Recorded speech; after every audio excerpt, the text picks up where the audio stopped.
Biak, sebuah tanah di timur Indonesia yang dulu nyaris tak pernah masuk headline dunia. Tapi kini, bayangan Kremlin menyentuhnya.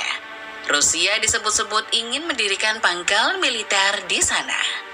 Bukan dongeng, bukan teori konspirasi. Ini laporan dari intelijen militer global. Dan jika benar, maka Biak, tanah yang pernah dilukai sejarah, bisa jadi titik awal pertempuran diam-diam kekuatan dunia. Australia pun langsung panik. Amerika bisa jadi menajamkan radarnya. Karena satu pangkalan kecil di Indonesia bisa mengacak ulang seluruh peta kekuatan Pasifik. Bukan Ukraina, bukan Taiwan, tapi Indonesia.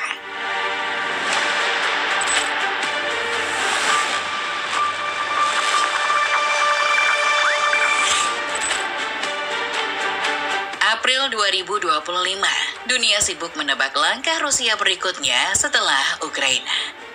Tapi satu laporan dari media intelijen militer internasional, Chance, melempar nama yang tak terduga ke dalam peta konflik global, Biak. Rusia, menurut laporan itu, disebut mengajukan permintaan kepada Indonesia untuk menggunakan pangkalan udara Manuhua di Pulau Biak sebagai titik transit militer. Jens menyebut permintaan ini bagian dari langkah strategis Rusia di Asia Pasifik. Menyusul pertemuan pejabat tinggi kedua negara di awal tahun.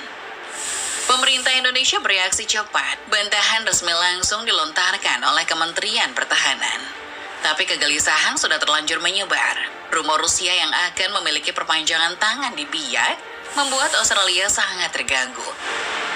Dan Amerika pun harus mulai mengevaluasi ulang posisi militernya di Pasifik.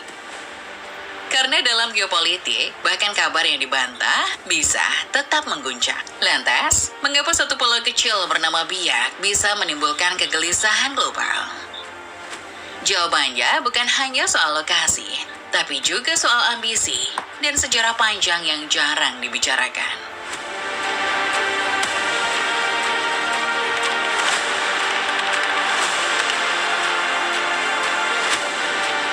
Kalau kalian buka peta, Biak mungkin terlihat seperti titik kecil di atas kertas. Tapi bagi negara-negara besar, titik kecil itu bisa mengubah peta kekuasaan global. Biak terletak sangat dekat dengan garis khatulistiwa, zona paling ideal untuk meluncurkan satelit ke orbit rendah. Ini bukan opini, ini fakta ilmiah yang bahkan diakui NASA. Karena itulah, sejak dulu, Biak sudah dilirik oleh banyak kekuatan luar. Tahun 1990-an, pemerintah Indonesia sempat menjajaki kerjasama dengan perusahaan antariksa Amerika, dan pada 2006, kerjasama antara Rusia dan Lembaga Penerbangan dan Antariksa Nasional mulai membicarakan Biak sebagai lokasi peluncuran satelit berbasis pesawat udara.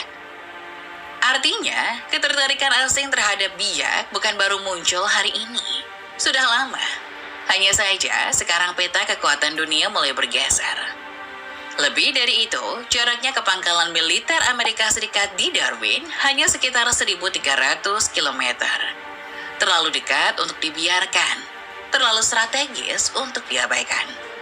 Maka wajar jika Duta Besar Rusia buru-buru menyebut niatnya hanya sebatas dukungan fasilitas luar angkasa sipil. Tapi dalam geopolitik, tidak semua yang terdengar sipil betul-betul bebas dari ambisi militer. Karena di zaman ini, peluncuran satelit bisa jadi dua hal sekaligus. Inovasi teknologi atau persiapan pengintaian global. Tapi untuk benar-benar memahami kenapa Rusia begitu tertarik pada Biak, kita harus melihat gambaran lebih besar. Karena Biak hanyalah salah satu titik dari peta strategi global Rusia yang sedang disusun ulang.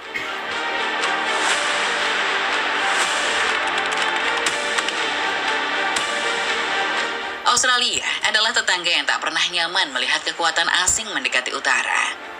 Ketika laporan Jens muncul dan nama Biak terucap, alarm langsung berbunyi di Canberra. Karena jika pangkalan militer Rusia terwujud di Biak, itu akan menjadi ancaman langsung di halaman depan mereka. Dan Amerika, Washington mungkin tak banyak bicara ke publik, tapi pola langkah mereka selalu bisa dibaca oleh siapapun yang memperhatikan. Jika Rusia benar-benar mendapatkan akses ke Biak, meski hanya untuk peluncuran satelit, maka langkah balasan bisa datang. Guam akan diperkuat, Hawaii akan diperketat, dan Filipina yang baru saja membuka kembali akses pangkalan untuk Amerika Serikat bisa jadi poros tempur baru di Pasifik Barat. Karena bagi Pentagon, kehadiran Rusia di Biak bukan sekedar ancaman militer langsung, tetapi simbol. Simbol bahwa pengaruh Barat sudah bocor ke titik yang selama ini mereka anggap aman. Inilah mengapa isu ini bukan lagi soal Indonesia-Rusia, tapi soal siapa yang masih menguasai langit dan laut di Samudra Pasifik. Karena dalam politik global, satu pangkalan kecil bisa jadi pembuka dari konfrontasi besar. Dan semua ini dimulai dari Papua. Namun di balik ketegangan itu, ada satu relasi penting yang justru jarang disorot. Hubungan Indonesia dan Australia. Bukan hanya soal diplomasi, tapi tentang siapa yang masih dipercaya. Dan siapa yang sudah mulai dilupakan.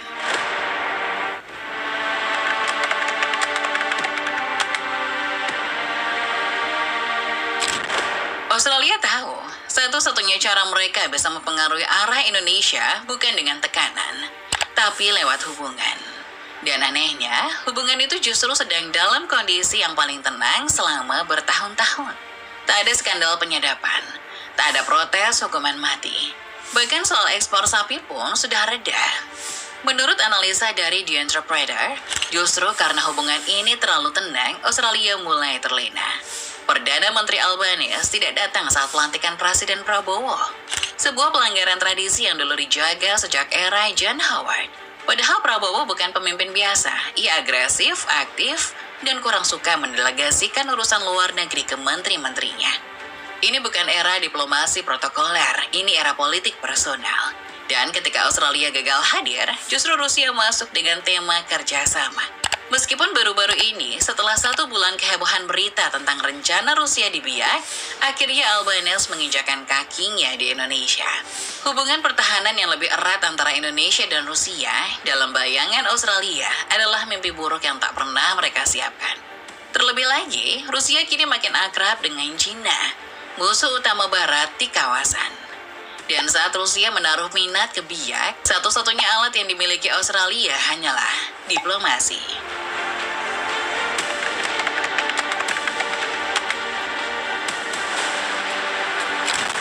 Meski Indonesia berkali-kali menegaskan bahwa politik luar negeri adalah bebas dan aktif, tidak berpihak pada blok manapun, tidak tunduk pada tekanan siapapun, di tengah pusaran kekuatan dunia, prinsip itu bisa berubah jadi sunyi dan rentan. Ketika Rusia menyatakan minatnya menempatkan pesawat, meski berlabel sipil di Biak, kita melihat lebih dari sekedar kerjasama teknologi luar angkasa.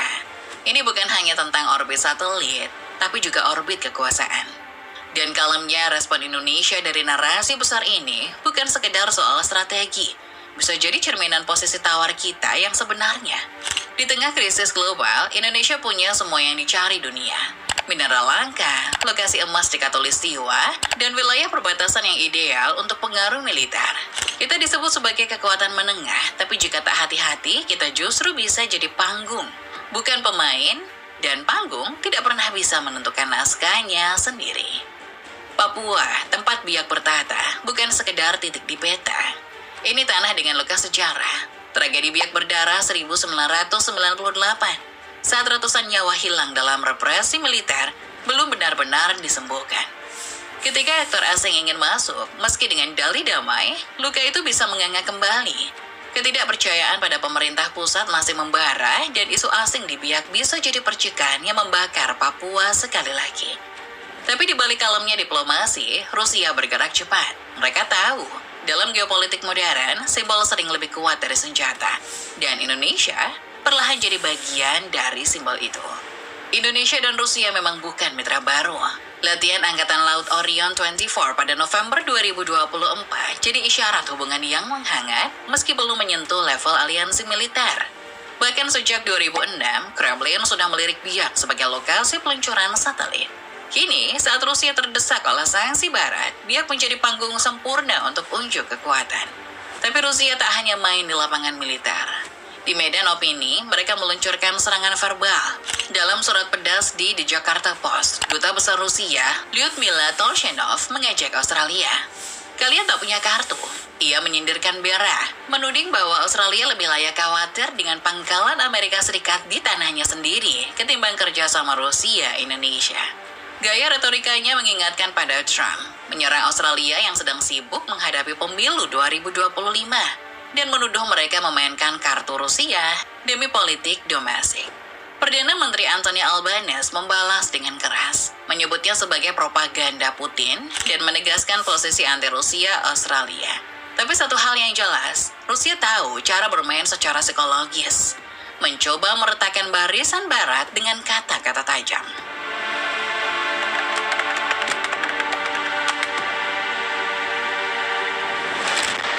Banyak yang membayangkan pangkalan militer sebagai tempat mendaratnya jet tempur atau berlabuhnya kapal perang. Tapi di Biak, maknanya jauh lebih dalam. Karena posisinya yang nyaris sejajar dengan garis khatulistiwa, pulau ini bukan hanya tanah pijakan, melainkan jendela untuk mengawasi seluruh Pasifik. Dari Biak, Rusia bisa meluncurkan satelit ke orbit rendah, memasang sistem radar lintas samudra, dan membangun pengawasan maritim yang mengintai dari langit ke dasar laut. Dan yang mereka bidik bukan hanya lautan, tapi sistem informasi kawasan yang selama ini dikuasai penuh oleh Amerika Serikat melalui Guam, Okinawa, dan Hawaii. Semua bisa berubah hanya dari satu pangkalan.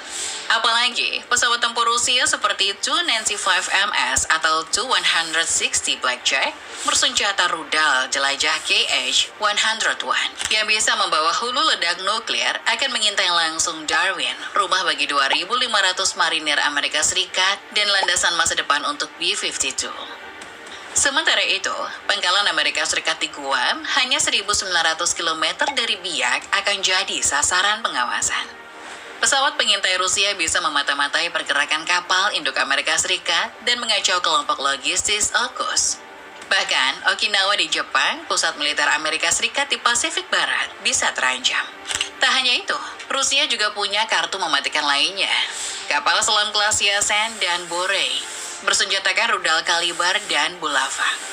Dari perairan Biak, kapal selam siluman ini bisa menjangkau Guam atau Okinawa, meluncurkan serangan mendadak atau mengintai armada Amerika Serikat tanpa terdeteksi. Meski menurut The Guardian, Biak belum punya pelabuhan untuk kapal selam secanggih ini, jadi Rusia harus investasi besar untuk infrastruktur. Namun jika mereka berhasil, ini akan jadi mimpi buruk bagi Pentagon. Yang ketar-ketir bukan cuma Amerika di selatan. Australia pasti tak bisa tidur nyenyak. Selama ini mereka merasa Papua adalah benteng alami yang dijaga oleh stabilitas Indonesia. Tapi jika kekuatan asing masuk ke situ, apalagi dari Rusia, semua logika pertahanan mereka runtuh. Australia akan merombak total strategi militernya, mengalirkan dana ke wilayah utara seperti Darwin dan Queensland, dan mulai menyiapkan narasi baru bahwa keamanan mereka kini tidak bisa lagi diserahkan sepenuhnya ke diplomasi. Dan yang paling beresiko dari semua ini adalah Indonesia. Karena kehadiran pangkalan militer asing, betapapun dibungkus dengan dalih kerjasama teknologi sipil, akan selalu dibaca sebagai sinyal berpihak. Dunia tahu bahwa tidak ada yang benar-benar sipil dalam percaturan satelit, misil, dan radar jarak jauh.